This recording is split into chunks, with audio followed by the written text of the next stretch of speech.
In ancient Egyptian folklore, it's said that every couple of years, a promising manga adaptation gets hold for the greater good.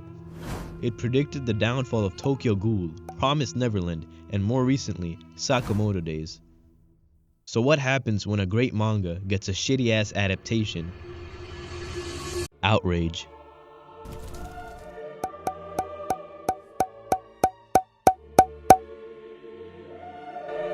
Sakamoto Days was hoed. I used to be a ride or die for Sakamoto Days. I preached the word of Yuto Suzuki like it was the law. I used to say foolish things like, when this gets animated, it's gonna change Shonen Jump forever. But I was wrong. I expected the Sakamoto Days anime to be straight gas, but instead, it was straight ass. In case you don't know what the hell I'm talking about, here's some The year is 2020 and COVID's all over the damn place. But who cares? Cause it's the year the legend of Taro Sakamoto begins. The manga Sakamoto Days drops, and spoiler alert, it's really fucking good. And as time passes, Sakamoto Days solidifies itself as one of the best new gen shonen out. But wait, why did people like Sakamoto Days so much? Because its quality was off the fucking charts. The action, the fights, the choreography, the character designs, the art, the villains, the plot, the storytelling, the mystery, everything pushed the boundaries of what people expected of the shonen genre. It was that good. So it was clear that people loved Sakamoto Days, and nearly 200 chapters later, there was still no anime announced. So what's going on? Could it be that Sakamoto Days isn't gonna get an adaptation? No, it can't be. No, this can't be. Are we not gonna see Peak Fiction get animated? Is it gonna be like the rest of my goats? But our prayers were heard and Sakamoto Days got an anime announcement. But the only issue was, nobody had heard about the studio ever. Like, what is this? But it's alright, cause the people still had their hopes up. I still had my hopes up. I could not fathom a world in which Sakamoto Days could get a bad adaptation. So we wait patiently and the teaser trailer drops, and it's pretty questionable, it's pretty concerning, I won't lie. But I trusted the process. The people trusted the process. And then the trailer drops and shit looks kind of cooked, I'm not gonna lie. Everybody was like, this cannot be happening. And so the cope began. Maybe they're fucking with us. Maybe Netflix, they're pulling our leg. They're purposely making the trailer look bad. So when the anime drops and it looks really good, everybody's gonna be so surprised and so happy with us. But unfortunately, that shit did not happen. The anime drops and it's as the ancient Egyptians used to say, doo-doo garbage. If you haven't watched the Sakamoto Days anime, or if you've watched the anime and haven't read the manga, you're probably thinking the anime isn't even that bad. Why is this guy so pissed? Why is everyone so pissed? Take a look at this, bro. Take a look at this.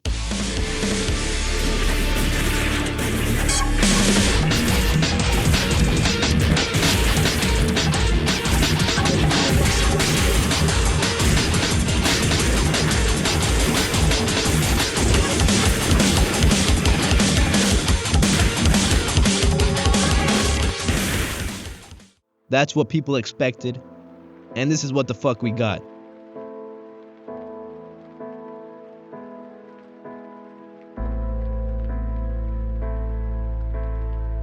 And it's not even that, cause an anime is supposed to elevate the manga and take it to the next level. Look at Demon Slayer, Attack on Titan, Dandadan, and Jujutsu Kaisen. Their animes are very clearly better than the manga, and the heartbreaking thing is, the Sakamoto Days manga is better than all of them.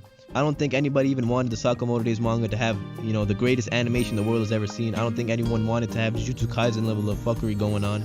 But at the least, people wanted it to just be as good as the manga, because the anime is literally worse than the manga in terms of pacing and action scenes. Like, how does that even make sense? Sakamoto Days has the best choreography of any manga out there. It has the best action of any manga out there. And the anime makes it look average. The anime makes it look like a normal ass action show. How does that even happen, bro? One of the best parts about the manga was how fast paced it was. It was the charm of it. It was what made Sakamoto Days so good. And in the anime, the pacing is so lame. It takes 10 seconds to throw a punch. It looks like every other show out there. They somehow dumbed the choreography down. It looks so basic. It looks so bad. Like, oh my god. I'm not gonna rant about the animation. I'm gonna hold it in. But what I am gonna complain about is the art style, because the Sakamoto Days manga had such a fire art style. Every panel looks so good, the shading is so masterfully done, and there's so much attention to detail. And then you look at the anime and it's like, what is going on, bro? Please stop doing this to my goat, bro. Please, how did this happen?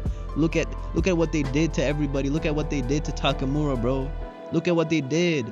This is what they're doing, bro. You can't, this gotta be legal. This has to be legal. Sakamoto Days has the best fights in manga.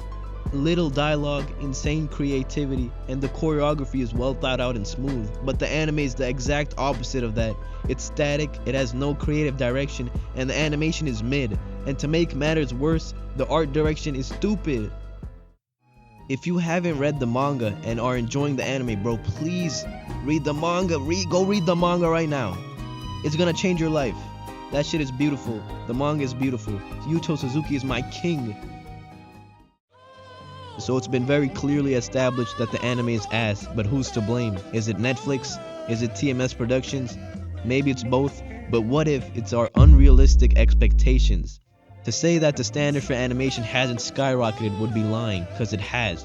People want the best of the best for their favorite media, and I do too. So when you have something like Sakamoto Days, which isn't bad, but it's not good either, there's obviously mixed feelings. On one side, there's brand new fans without expectations, who are able to enjoy the show, cause if you ignore the mediocre animation, the anime is still pretty solid. But for people who've read the manga, the only thing that comes to mind is, this is pretty ass. So what's the lesson to be learned from all this? Well, there's no lesson. Sakamoto Days fans just need to move on, cause the anime's cooked.